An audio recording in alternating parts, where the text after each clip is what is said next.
उपासाला चालणारा बटाटा वडा आज करतोय आपण, तोही मस्त कुरकुरीत आणि हिरव्या चटणीसहित.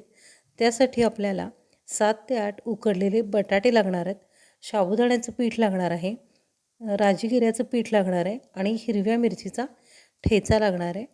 तर यासाठी मी बटाटे सोलून घेतलेत. हिरव्या मिरचीचा ठेचा म्हणजे हिरवी मिरची, कोथिंबीर आणि लिंबू असं मिक्सरमध्ये बारीक करून घ्यायचं. जर का जिरे चालत असतील, तुमच्याकडं खात असतील तर जिरे पण घालू शकता. आणि असा हा ठेचा तयार करून घ्यायचा. बटाटे सालं काढून घ्यायची. उकडलेले बटाटे पूर्ण गार होऊन द्यायचे, म्हणजे आपला बटाटा वडा मस्त मिळून येतो आणि चिकट होत नाही. तर हे गार झालेला बटाटा जो आहे तो मी कुस्करून घेतला.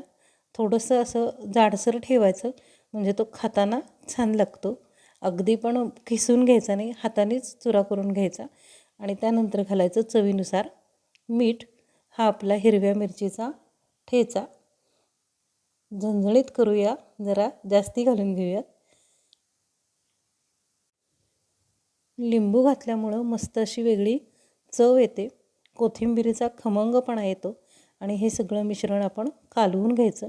आता एका बाउलमध्ये हे साबुदाण्याचं 1 वाटी पीठ आणि राजगिऱ्याचं पीठ. राजगिऱ्याचं पीठ नसेल तर तुम्ही शिंगाड्याचं पीठ पण वापरू शकता. आणि अगदी थोडंसं मीठ घालून पाणी घालायचं आणि हे सरसरीत असं कालवून घ्यायचं. याच्यामध्ये गाठी होणार नाहीत याची काळजी घ्या. सुरुवातीला घट्ट ठेवा आणि नंतर थोडं थोडं पाणी घालून सरसरीत असं करून घ्यायचं.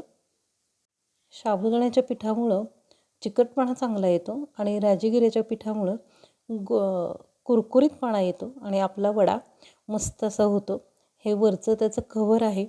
आपल्याला डाळीचं पीठ वापरायचं नाही आहे, तर त्याऐवजी ही 2 पिठं वापरून मस्त असा उपासाचा बटाटे वडा आपण करतो आहे. याआधी कदाचित तुम्ही खाल्ला नसेल तर घरच्या घरी करून बघा कसा होतो. तर आता हे बघा, हे पीठ असं झालेलं आहे. सगळ्या गाठी मोडून घेतल्या. आणि जर का ठेचा हवा असेल तर यात पण तुम्ही घालून घेऊ शकता. तर आता ही आपली भाजी जी आहे ती कुस्करून घ्यायची. म्हणजे बटाटे उकडून घेतलेले आपण, त्यात चवीनुसार मीठ, ठेचा घातला.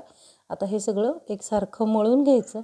थोडंसं हवं तर तेलाचं बोट लावा हाताला आणि याचे एकसारख्या आकाराचे वडे करून घ्यायचे. गोल करायचे आणि पुन्हा ते चपटे केले तरी चालेल किंवा गोल केलेत तरी चालेल. एकदम करून ठेवले तरी चालेल, करत करत केले तरी चालेल. तर हे बघा, असे हे आपण चपटे गोळे करून घेणार आहोत. आणि शेंगदाणा तेल जर का असेल तर उत्तम, मस्त खमंग असा वास येतो. नाहीतर तुमच्या घरातल्या कुठल्याही तेलात तुम्ही हे अगदी आरामात व्यवस्थित तळून घेऊ शकता. तर असे हे बघा वडे तळहातावरती मी चपटे करून घेतलेत. साधारण 7 ते 8 जर बटाटे असतील, म्हणजे वजनी माप म्हटलं तर अर्धा किलो असतील, तर 30 वडे आरामात होतात. आणि उपासाचा वडा ही कन्सेप्टच खरं भन्नाट आहे. आपण एरवी गाड्यावरती बटाटे वडा खातो, घरी वडा करतो, पण हा उपासाचा वडा नक्की करून पहा. तर आता हे जे आपलं तयार झालेले आहेत वडे, ते आपण असे पिठात बुडवणार आहोत आणि तापलेल्या तेलात सोडणार आहोत. तेलात सोडताना एक काळजी घ्या, अगदी सावकाश सोडा. आणि तेल गरम असतं, अंगावर उडायची शक्यता असते. त्यामुळं अगदी सावकाश तेलात काळजीपूर्वक एक एक वडा सोडा.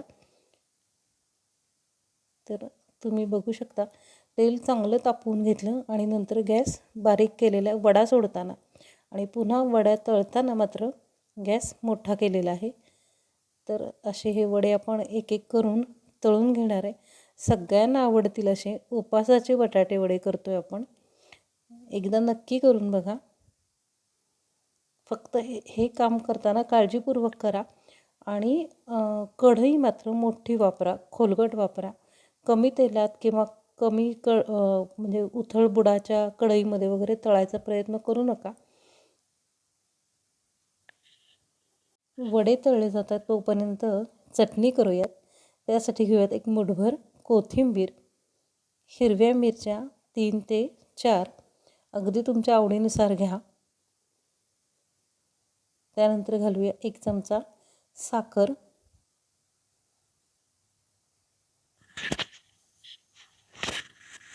चवीनुसार मीठ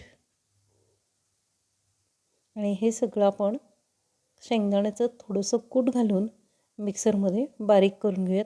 यातही तुम्हाला चालत असतील तर तुम्ही जिरे घालू शकता, लिंबू पिळू शकता आणि अशी कोरडी चटणी जर आवडत असेल तर कोरडी ठेवा, नाहीतर थोडंसं दही घाला. आणि आता ही कोरडी चटणी हिरवीगार मस्त अशी आणि त्याबरोबर आपले खमंग असे उपासाचे बटाटे वडे खायला तयार आहेत. तर कुठल्याही उपासाला चालतील आणि पाहुणे आल्यानंतर झटपट होतील असे हे उपासाचे वडे.